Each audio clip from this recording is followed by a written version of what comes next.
Mute on. I'd like to thank everyone for attending today. By way of introduction, my name is Ryan Brain from Deloitte. I am a partner based in Toronto, and I lead our tourism, hospitality, and leisure practice across the country. I'd like to start off by thanking Baxter for having us here today and giving us the opportunity to present on this very important topic. Digital media is clearly a big deal. It's impacting many of us, and many would argue it's actually the next big thing, in our industry, certainly by way of technology. Personally, it's been on my radar screen being so close to the industry for at least a couple of years, but I had an aha moment, if you will, probably about 18 months ago when Deloitte was doing one of our studies which included polling travelers, and we do these studies quite regularly. And we asked a number of different questions to these travelers, including questions on digital media. One question related to the use of digital media, not a surprise. Many travelers that we polled said they're using Facebook and said they're using Facebook regularly, and in hindsight that shouldn't come across as a surprise. But what I was personally intrigued by was how many travelers were using Facebook for travel purposes. And while it's one small example, it was a great example for me because it really told me, if you will, how travelers are communicating in different ways and therefore how they have very different expectations of us as businesses in the industry. This morning I read a great article actually about KLM Airlines and the fact that they're enabling passengers, or they'll soon enable passengers, to choose the seats in which they sit on airplanes by using both Facebook and LinkedIn profiles. Another great example, and there are hundreds of examples out there on how digital media is really changing our industry. Many great examples that you'll hear throughout this presentation today. From Deloitte, you're going to hear from our two foremost experts on this topic. Both Jen and Mio are very deep in digital media, and they've worked with clients across a whole host of industries, not only in our industry in tourism, hospitality, and leisure, but I would argue a great reason why we have them here today is they've touched many different industries and many different consumer business-related industries. And I would argue that some industries are further ahead of us, namely retail. So Mio and Jen have had the benefit of working with the likes of Walmart, Target, LCBO, and many others. I hope you very much enjoy hearing them, hearing their points of view today.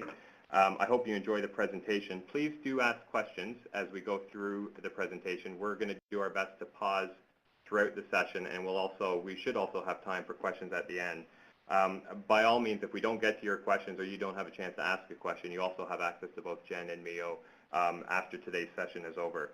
So with that, those are my quick words of introduction, and Mio, I'll turn it over to you. Great. Thank you, Ryan. Good afternoon, everyone, and good morning to you, depending on where you're dialing in from the country. Jen and I have talked a lot about social media and digital media with clients in this industry, and we often like to open up our presentations with a quote. This one comes from one of our clients, a chief marketing officer in the loyalty and data brokerage industry, and in many ways you're all in the loyalty business as well as you try to use social media to deepen your relationships with customers and attract new customers. I'll just read this out. Social media is like teen sex. Everyone wanted to do it. No one really knew how. And when we finally did, we were all surprised it wasn't better. We hear this a lot, actually, from our clients in this industry. They tell us we've been on the web for a number of years. We've moved into Facebook. We're starting to move into Twitter. But we're not quite getting the return on investment and the lift in sales that we thought we would. And furthermore, we're encountering a lot of risks and in some cases complaints from our people as they have to deal with things like an increased workload interacting with customers and potential customers through social media channels. So in a nutshell today, our presentation is really about trying to make social media and digital media feel a lot less like teen sex, at least as it's described in this context. We've organized our remarks today into 5 major sections. I'm going to cover sections 1 through 2, and then I'm going to turn it over to Jennifer, who's going to cover sections 3, 4, and 5. And then, as Ryan mentioned, we'll definitely have time for questions, and we'll certainly be able to answer questions as we go along. So feel free to send out your questions as Jen and I talk. I think what you're really interested in is probably some of the case studies, so I'm going to move quickly through the first 2 sections and then turn it over to Jennifer. Let's talk about how we actually define digital media. When we talk about social media, we're actually talking about a large number of potential uses of media. And we actually define that at Deloitte as digital media. And what's really critical here when we're finding with the companies that we interact with is they come to us and they say there's all these different things out there. We don't have the time or the money to invest in everything. Where exactly should we play? And this just shows the universe out there of your possible options of choices. When we go through the case studies, we'll talk about where we've seen success with some other companies in terms of where they direct their efforts.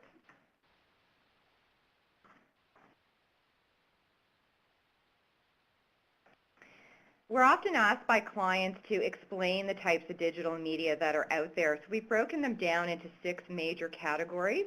And then we've also been asked to explain what level of effort is involved if we're going to employ these various types of digital media. So this just gives you a quick snapshot of whether you might need things like an external developer or whether your use of that particular form of digital media would require an ongoing resource.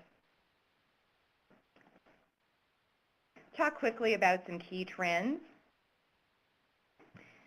At the heart of the world of digital media, of course, is now this digital and mobile consumer. And we see organizations trying to build their strategies around that consumer, focused on 2 things, the Web 2.0 and mobility. For anyone who's tried to access a website on their handheld where that website has not been built for access through their handheld will understand the frustration you can experience if you don't actually cover off the mobility piece along with the web. And wrapped around that, of course, are certain risk issues around governance and privacy, which I'm happy to talk about if anyone has any questions. And we'll also touch on risk as we go through some of the examples. Technology is moving very quickly, and this just gives you a quick example of the number of days it took for each of these various technologies to reach 1 million units sold. So you've got everything from the iPod to the BlackBerry and then moving along the scale, and you can just see how quickly new devices reach customers. This makes it really tricky for organizations that don't have a digital media strategy and haven't thought about how they're going to drive revenue growth through that strategy with all these new technologies. The 20-somethings at our firm really like to joke that the most undervalued piece of real estate, because of course we've got Deloitte signs in traditional print media, we've got Deloitte signs on our website, but all our 20-somethings like to joke that the really most valuable piece of real estate out there is the real estate that's on your handheld. And Jen's going to talk about that in more detail. Thanks, Mio. Hi, everybody. What I'd like to take you through today is a case study that we've used a lot in speaking to clients on how you monetize the mobile consumer. This is one of the biggest challenges in dealing with digital media. You spend all this money, but you don't necessarily get a return, or you don't see a return. And the reason we use Starbucks across all the different clients we speak with, whether you're real estate or to consumer business, is because it's actually relevant to everybody. What we've done here is we've summarized the case study, and I'll walk you through each of the sections. On the left, you have value, and on the x-axis, you have maturity. What we found when we studied Starbucks was they actually used a number of different media mixes to monetize the mobile consumer, and I'll show you how. If you look at it from a social media point of view, Starbucks started off with using Twitter as a customer service channel. So what you'll see in the middle graphic is a customer complaining about the product lineup that they had in their San Diego Starbucks shop. And then immediately afterwards, a customer service person from Starbucks responds. And they respond almost 2 minutes later to say, sorry about that, the pumpkin spice latte is only around seasonally. And then they recommend another product, have you tried the gingerbread latte?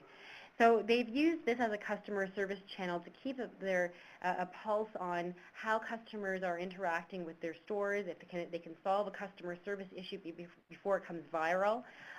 This is one of the ways in which they contain. The other one is around Facebook. People love interacting with the brand because it's fun, and also there's such a cult following behind the brand that they've used Facebook to generate a community. What's most interesting is that Facebook has something called My Starbucks Idea. It has it received 70,000 suggestions from customers. So the music that's in Starbucks, some of the lattes that they've come up with, selling CDs, have come actually from customers suggesting it via their My Starbucks Idea. So now it's turning into a product development channel for Starbucks. If you look at the metrics, they have 30 million followers worldwide, 27 million of them like Starbucks. They have 1.9 million followers on Twitter and 300,000 on Flickr with a Starbucks tag. This is significant, and this is how Starbucks started building their following. Now what they did at the next step was they used location-based services to try and drive the customers to their retail locations. So if you look at the Foursquared, when a customer checked into Foursquared when they were at a Starbucks, they would be able to become the mayor of that particular Foursquare location. And if you were the mayor, you could go into the Starbucks and actually get a free coffee from Starbucks. So you're tying the offline world to the online world. In addition, Starbucks partnered with Placecast, and they actually built 800 geofences around a particular city, which means that if you're in a particular radius of, or say a 10-kilometer radius or a 5-kilometer radius of a Starbucks, they would show up on your handheld device. They could push you a mobile coupon and say, Jennifer, have you tried our new latte today? We know you're near a Starbucks. Here's the closest Starbucks. Try one on us. So not only are they more targeted messages, but now customers are starting to feel the relevancy of being near a Starbucks and having a relationship with them. We're going to move to the next slide. This is relevant for the travel industry, and particularly for travel agents, because there's a number of location-based technologies out there that start to build relationships with the customers. The city of Manor, in this example, uses QR codes so tourists can get timely information on a particular location. So, it's feeding the customers rich content through some of the mobile devices, which is in this case a QR code. The Visit Pennsylvania used Foursquare so users can take road trips and look around the state and uncover the best eateries. So what happens is customers are getting excited because if they started checking in at the different locations, they could tell their social network that they're really looking around Pennsylvania and where you're seeing all the sites. If you move to the next part of the curve, I talked about the first curve in using social media, and then now we've talked about location-based services. But if you look at how Starbucks has done it, to take it to the next level, they actually launched a mobile loyalty and commerce platform so they can start driving sales. They have on your handheld device, you can take a gift card from Starbucks, you can load it up with your credit card, and the card will be tied to your handheld device. And I'm sure we've shown screenshots of what the handheld device looks like. And then what you can do is when you go to Starbucks, they will scan your handheld device with the 2D barcode that you're seeing there on the right, and the loyalty card that you're seeing below on the Starbucks stars earned, and you can purchase via your handheld device. So this is for the iPhone or the iPod Touch, and you don't need to carry around any more cards. So what's interesting about this is customers are moving to it in droves. It's a way in which they can make it easier for the customer to purchase in the Starbucks store without worrying about having the payment method there or having to remember their loyalty card. And an example for your industry is really Tourism Vancouver. They have a smartphone, they have a mobile app on the smartphone that is integrated with places in Vancouver. So you can actually go through My City Smart and via the mobile device and check out new restaurants. You can actually rate the restaurants, you can comment on the service, you can, based on location, the handheld device will actually recommend. So it's actually quite interactive via your handheld device. This drives customers to particular tourist locations and drives sales. The other one is around Caesars Palace. They use a GPS mobile marketing tool that actually pushes out customized offers based on your location in Caesars Palace. So not only is it now, even more relevant, they know exactly where your location is to a micro level, and they can actually drive you to the nearby stores in that area. Intercontinental and the Marriott hotels have a great offering. One is, you can see here in the picture, they have an iPad where customers can go to speak to the concierge, and the concierge can give guests destination recommendations, show specific videos. They can even book via the iPad, and it's highly interactive, and it arms the sales force and the concierge with technology. I think that's really important because what we're often finding is that customers have more technology than the reps out there, and that's always a challenge because when that happens, you're at a huge disadvantage, and customers will go somewhere else if they don't feel you have the most up-to-date information.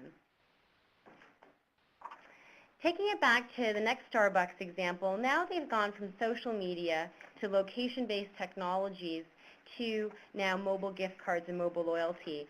What they've moved up to now, this is an example of the e-gift cards. This is another way in which Starbucks has driven loyalty and sales. So they have, a number of different denominations for e-gift cards.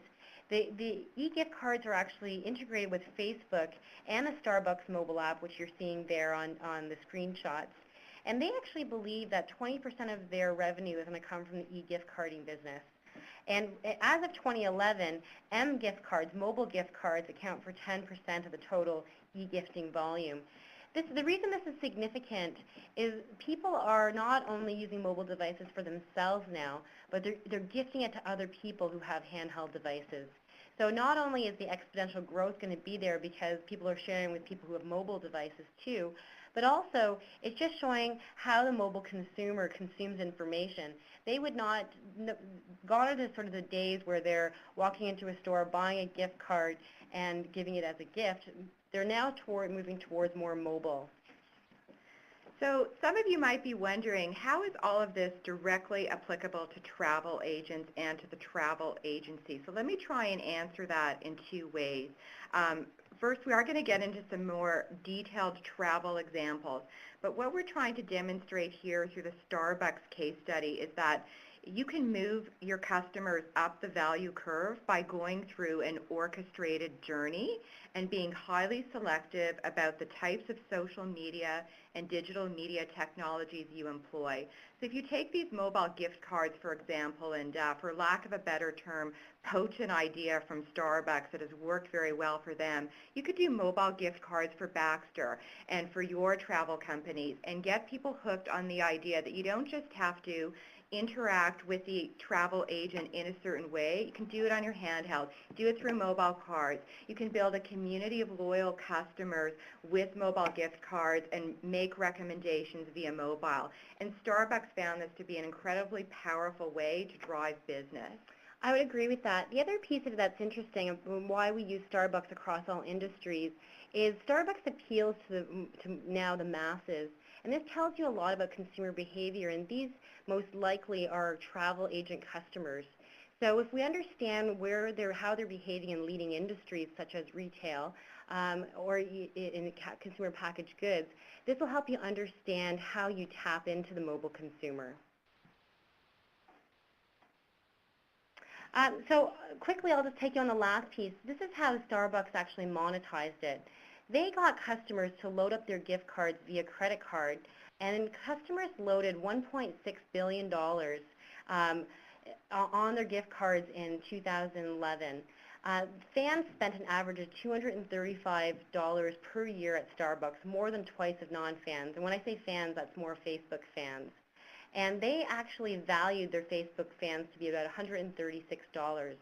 The reason this is relevant to the travel agency is that having a following and having a community actually drives profitability. And you could easily say, well, that's just Starbucks, everyone knows the brands. However, I would argue that it was more their way of building communities via social media and bringing them up the value chain that allowed them to actually monetize the $1.6 billion. And in 2011, customers grew that amount to $2.4 billion. So that is something that I would urge you to consider is how do I take customers that I have, grow a community, and then not only monetize through getting them to check in and tell me where they are, what their interests are, how do I become relevant on their handheld device if that's the most underutilized real estate, and then not only that, how do I get so trusted that they're going to trust me with always having their travel spend with me because I'm so relevant and I'm in front of them all the time on their handheld device. Another example is around near-field communication. This is something that's interesting because as the cities around the world and tourism agencies look at how they monetize the mobile consumer, NFC is becoming more popular around the mobile wallet. So that's something to consider. That's what customers are also looking for is ease of use. NFC, if you're not familiar with it, is really tapping your phone on a payment provider's handheld and they can debit your account. So the Lion City card is a good example. They use the NFC technology to attract a variety of retail locations, so to build that community again. So it's something to think about, partly because customers are already doing this, and there could be an advantage in the travel agency world. So here's something that's going to be very relevant to travelers. There's some really interesting statistics. When we polled some of the customers, the travelers, we asked them what of the digital media tools below do you regularly use and which do you find most useful? And I know that you're missing a graph there. We'll send that out in the PDF version, but I'll read the data to you. 55% of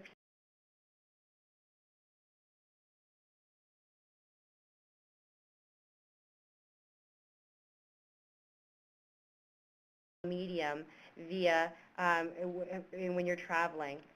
TripAdvisor's 29% of the people use regularly.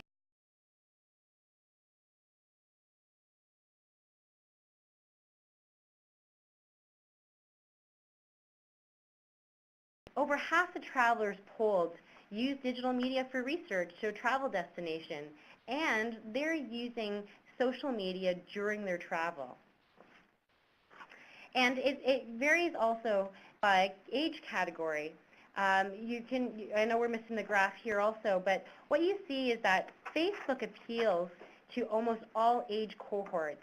And the fastest growing age segment are seniors of the ages 55 plus, which is actually shocking. I think most people find that shocking. They think it's a younger demographic, but it's actually not. The seniors are growing. So as travel agents, that's an interesting way of reaching out to the senior population.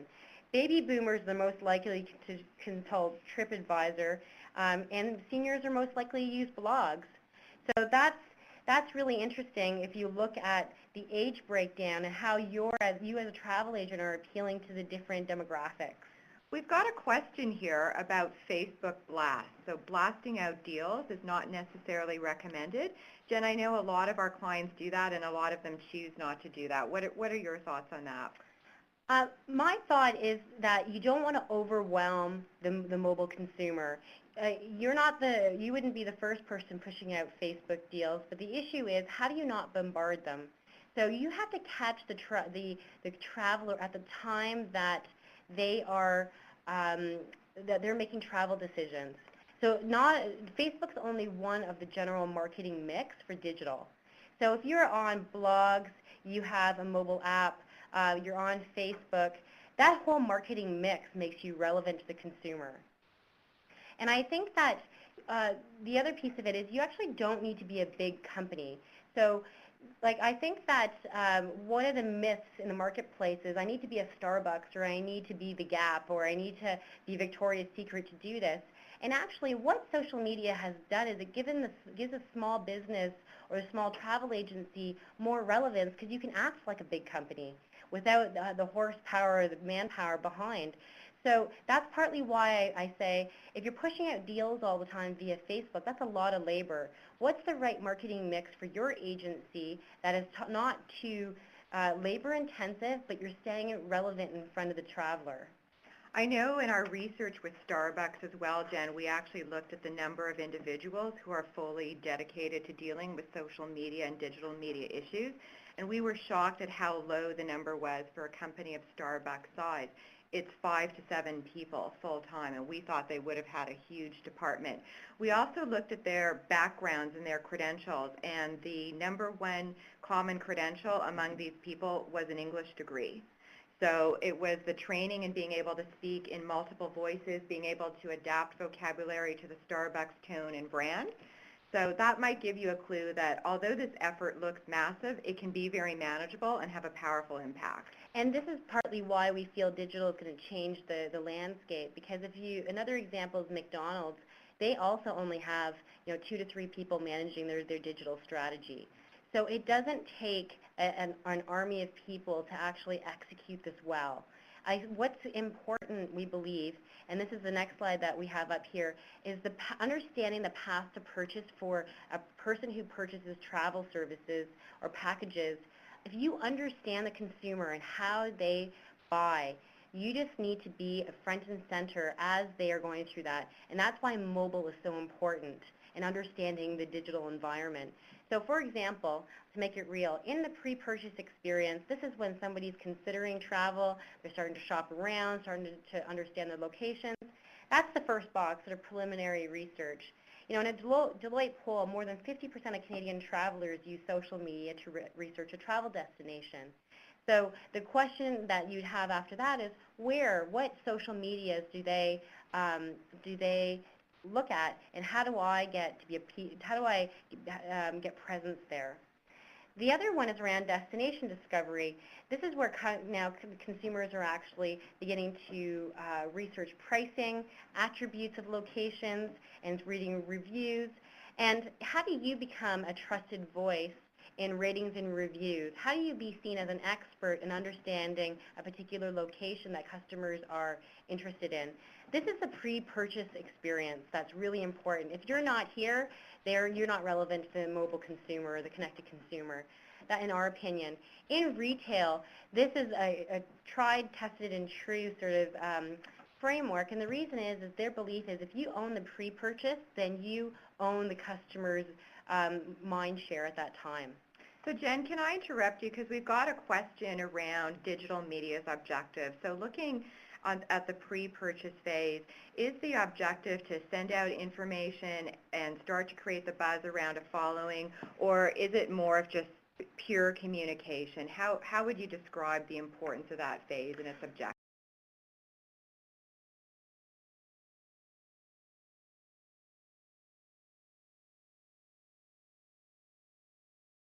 Very tired of that. What they're looking for is a trusted voice, somebody who can give them objective information and have their best interests at heart. And so therefore, you find, especially in other industries, in retail space, it's the companies who are, even the Gap and Starbucks, they're very careful about the tone that they use when they are in social media. So for example, I'll give you the example of Starbucks using Twitter as a customer service channel. They are very careful to have a very sympathetic voice to people who have, customer service problems. So in the travel industry, it's how do you say, yes, I know you're really excited about your trip. Here's a few places to consider. But we can sell you this package, and it's $2,000, and buy with us now. Like, that's a very different tone than what I previously said. So I think you have to be very careful on tone and selling directly to them, because they'll go to your website if you're trusted. It's just ensuring that they can get the links to your site to do the shopping in the pre-purchase experience. So the next step is around the purchase experience, around booking and payment. 64% of travelers use traditional web. NFC and mobile payments are becoming huge. So customers are looking for flexibility in how they pay for travel. And how they plan for those activities is also important. If you go to Air Canada now, it's very much paperless check-in. All your coupons, what do you call it, the 2D barcode to actually make it onto the airplane is on your handheld device now. So everyone's trying to go paperless. So if you're shoveling a lot of paper to your clients, you're not appealing to the mobile consumer. On the post-purchase, it's really around how do you drive that loyalty. So a customer comes back from a trip,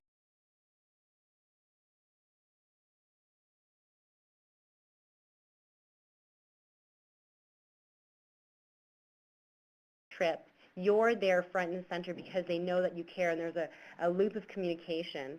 60% of customers are likely to share both positive and negative experiences through reviews, pictures, and blogs. You want to get ahead of a customer who posts on a blog that they had a terrible trip. How do you do that? If you understand and know what time they come back from their trip and you reach out to them and ask them to provide feedback, and then they post it onto blogs, at least you can get ahead of any criticism.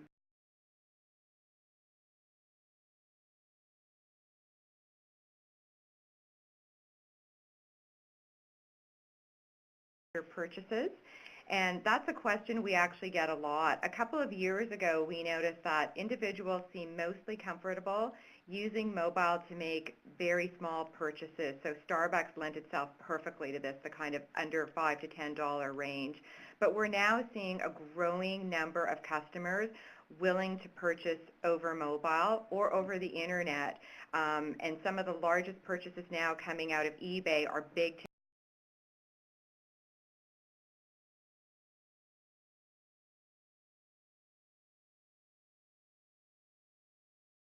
that if you have the right insurance and the right safeguards in place, the dollar value doesn't matter. Whether someone's purchasing $10 or $1,000 or a $10,000 trip, from a risk management perspective and insurance coverage perspective, you'll be covered with the right insurance and the right risk management processes.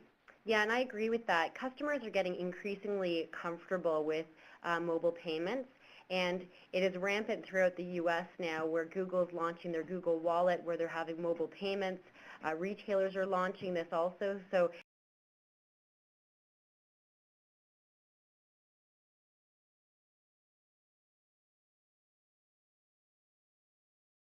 if you look at before trip planning, during the trip, and after, you can actually see that where each of the mediums are important. And we're just trying to move to the next slide.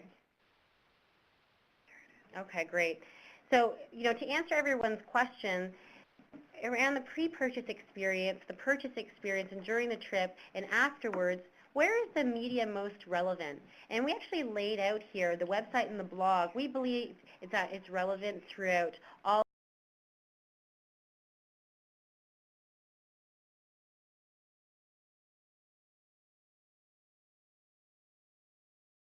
the whole trip, and social networking the same. So we've actually laid out here the frequency we think that in which customers communicate via the digital medias, and what's important before the trip, during the trip, and after the trip. So I'll give you a sense of, where do I have to be, where do I invest my time, and how much is it actually being used?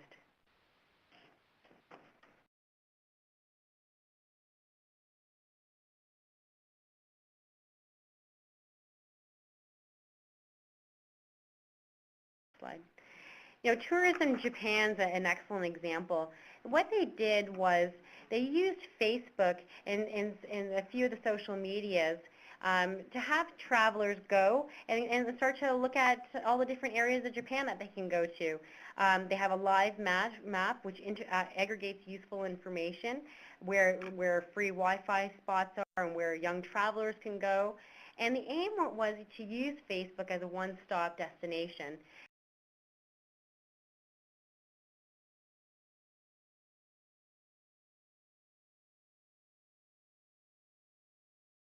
Upload their pictures and upload their videos and share with the larger community of those who are traveling to Japan. The next example is around Kontiki. They use websites and blogs. They allow photo and video sharing. They even have microblogs and social networks. And they use multiple channels to complement their website. And so going beyond Facebook, I think, is also really important. Everyone, when they think of social media, they think of Facebook. But really, if you look on the left side of Contiki, there's a whole number of different whole host of ways in which you can communicate, from finding a tour to frequently asked questions to providing reviews, posting your own photos. And so this is a way in which, customers can interact with the brand and still purchase with Contiki if they wish, but also just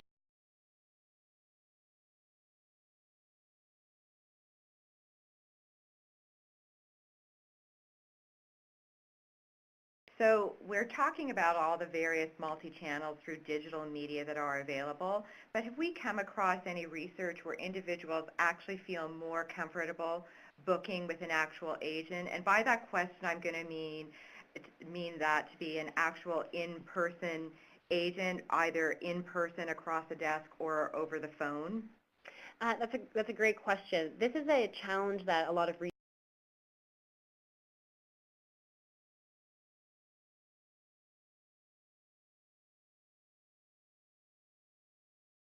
into the agency if they're interacting via website and mobile. The answer is most customers will want to come into a travel agent or speak to you over the phone. However, the majority, almost 80 to 90% of them, will pre-shop online or via mobile before they come and talk to you. So and the statistic is huge. I don't have it in front of me, but it almost is something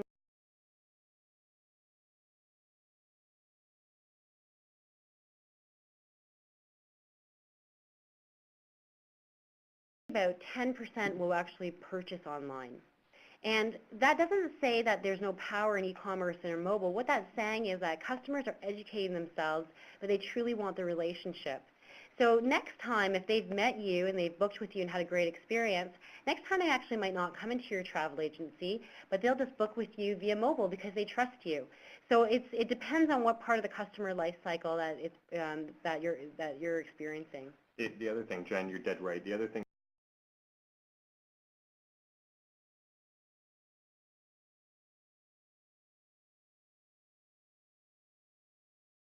web are much higher value customers. So the ones that only shop online tend to be, dare I say, lower value customers. We don't want to think of any customer as lower value, but the reality is they spend less.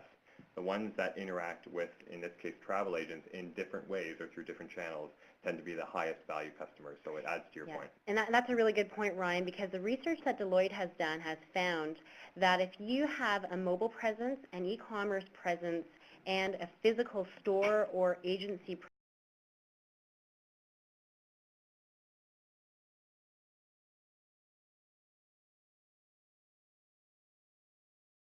much the benchmark. So if you don't have the mobile and the e-commerce presence, you only drive whatever volume or traffic comes into your travel agency. So there's a huge business case to actually have the presence. Tourism Australia is another great example where they actually get customers travelers to upload to a site. And what they did was Australians were invited to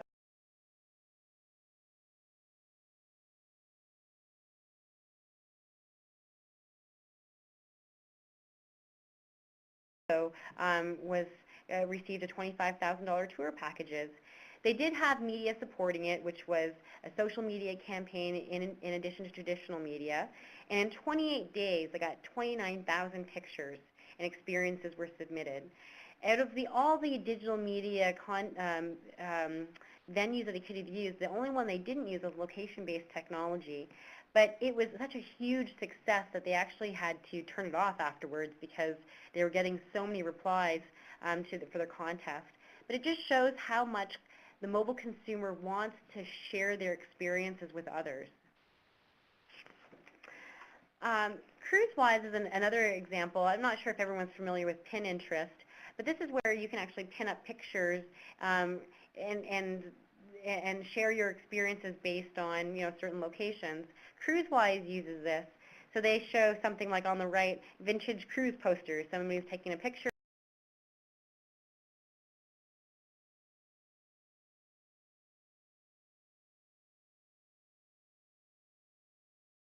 sharing your experiences.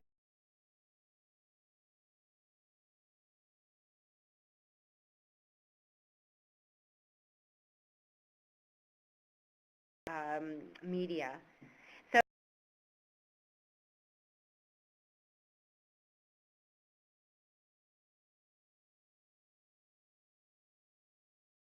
months, they're going to be moving all Facebook users into their new timeline display mode. They're doing this specifically so that it's actually easier for advertisers to scrape data off Facebook.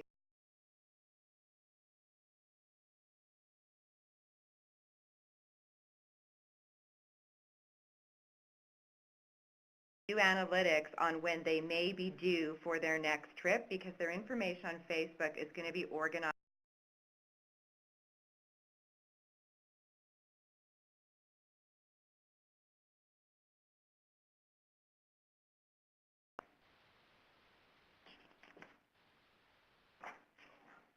So what we'll do,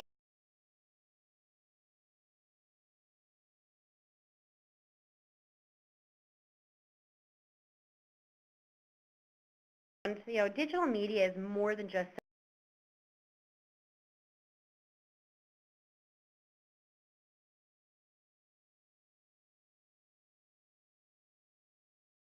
of how a mobile consumer actually purchases in the pre-purchase, the purchase, and the post-purchase process. If you understand that, that will give you a focus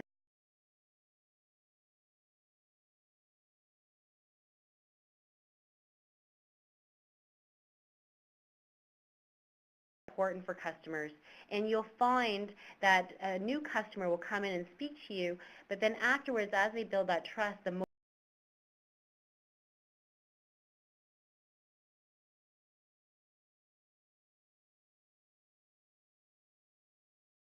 so much is it's a great way of thinking about how to develop an orchestrated digital media journey for customers.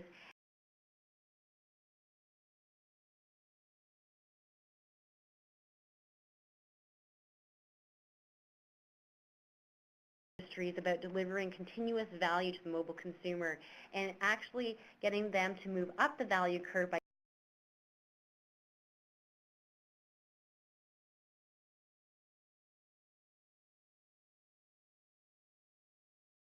Value. One of the questions that's been posed to us is that recently there were hotel reviews on TripAdvisor that it was discovered those reviews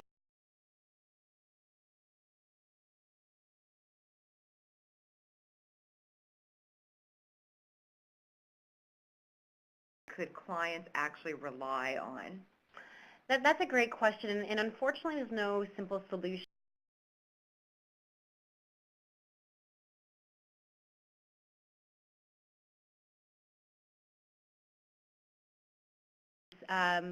Customers know that.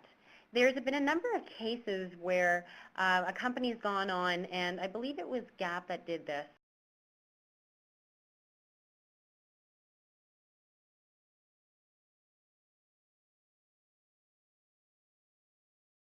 Going viral, and they actually got hit pretty negatively with it. So it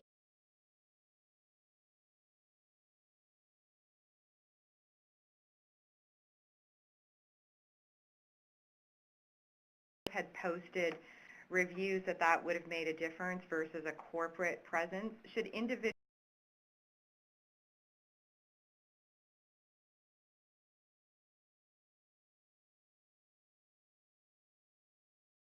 a one-person travel agent to be tweeting all the time is quite labor-intensive. So it's you can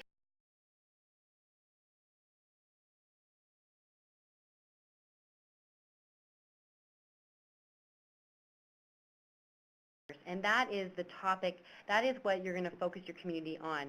So if you focus more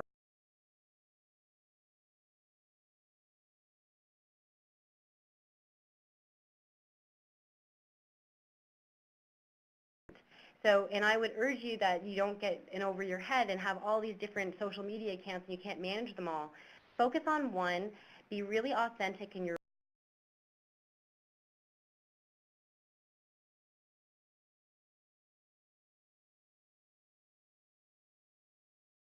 retailer is there's an expectation expectation of objectivity with the travel agent. And they're actually in a wonderful position to provide opinion and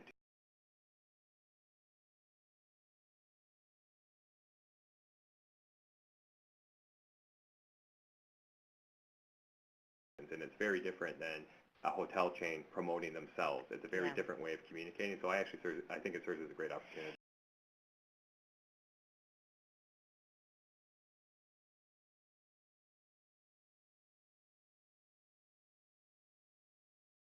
Because you understand their needs.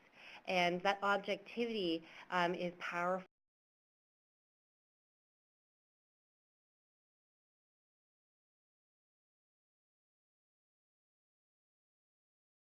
Whether you're authentic and you're speaking. So I would stay away from pushing out offers and marketing.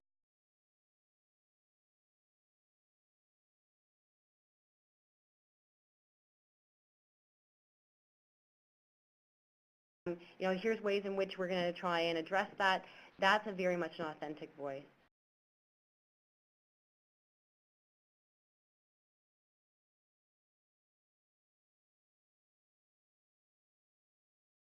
Thinking about how you begin this journey, it's around social media. How do you pick the one or two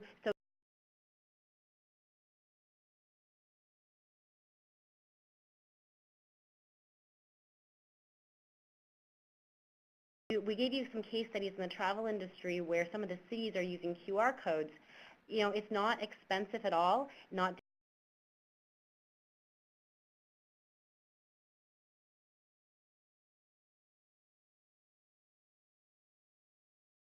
actually free for you to set up. If someone was starting on the social media journey, do you have a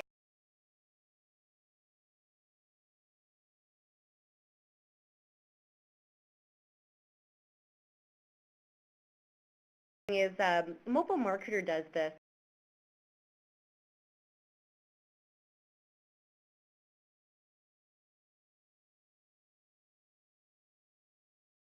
And it's just them in their office talking about, what's great in the industry today, or have you heard that X company is doing this? And then it's like a 30-second video and they post it.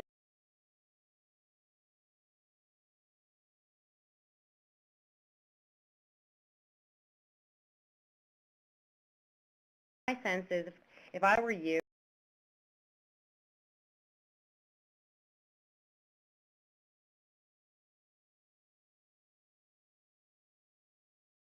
and then tying that to Facebook, I tend to stay away from Twitter because you have to maintain the Twitter account and it has to be continuous.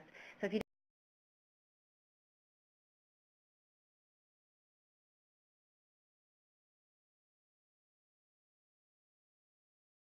will go into their social network. So it's an exponential way of actually getting your voice out.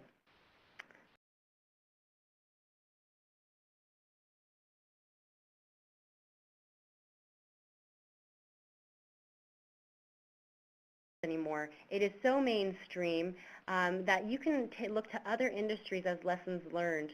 So it might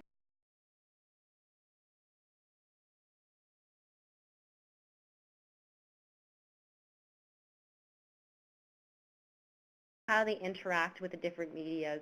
And you can see that it's happening from the ground.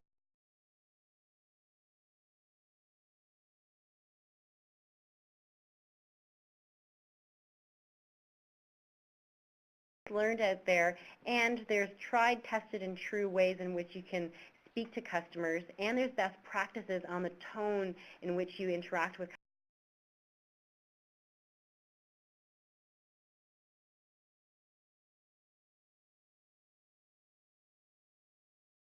Give us some closing comments. No, that's great, Jen.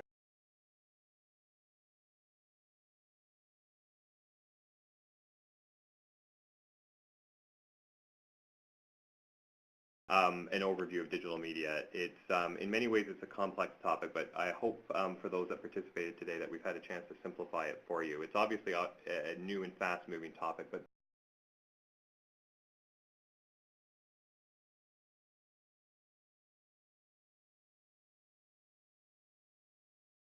important by way of case study. And as we see how organizations are adopting digital media. I'm hoping for all of you that participated today that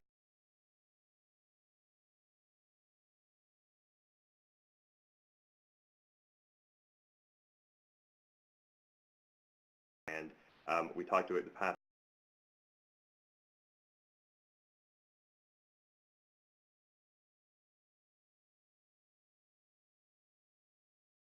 today to conclusion. I'd like to thank everyone for their questions, just absolutely outstanding questions, and whether it be Jenny or Raquel or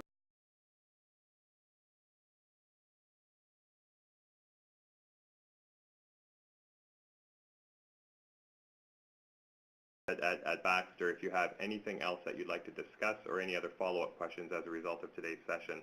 I'd like to thank our friends at Baxter